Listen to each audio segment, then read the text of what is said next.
All right, welcome to Quickie Clicks with Delgado Adult Ed ESL program and literacy team.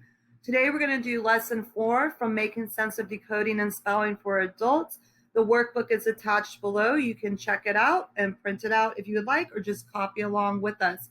So what are we going to do today? We're going to talk about a CVC syllable, because CVC syllables are found in all sorts of words, and they will help us read words that we don't know how to pronounce.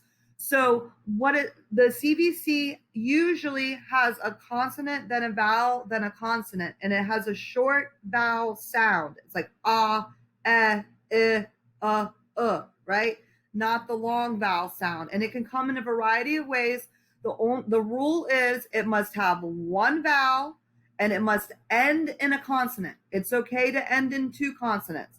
It's not okay for it to end, for a vowel to end the syllable. That's an open syllable that has a long vowel sound, A, E, I, O, U, or to have two vowels that will also make a long vowel sound most of the time.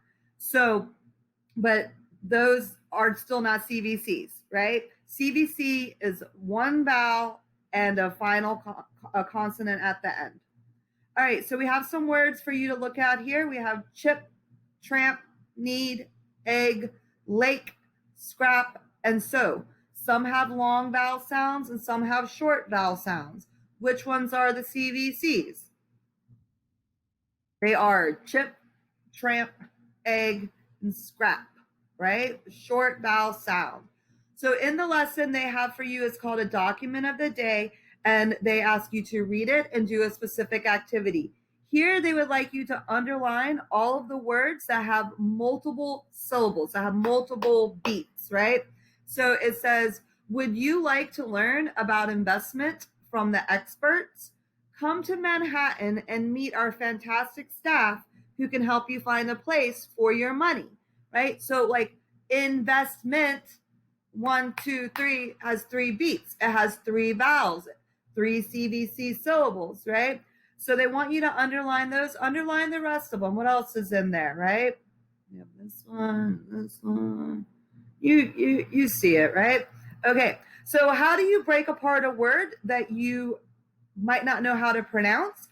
The book gives us some very direct instructions. They say we should mark our vowels and then we should split the consonants, right? So we will make 2 separate syllables, 2 small word parts that are easier to attack, right? So we have we have absent, right? Or we have another one here. This word can look a little tricky, right? But if you mark your vowels and split your consonants and make 3 small word parts, 3 small syllables, you get Manhattan, right? Manhattan.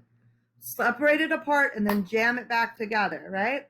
So they have here in the book for you a bunch of words for you to do this with, and you can put it on pause because I'm about to show the answers and check it out. And you should divide up the words, right? All right.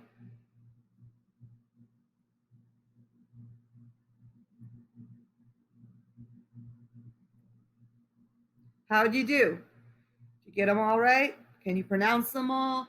Does breaking them apart make it easier for you? Right? And then they have one more set of words. Same deal.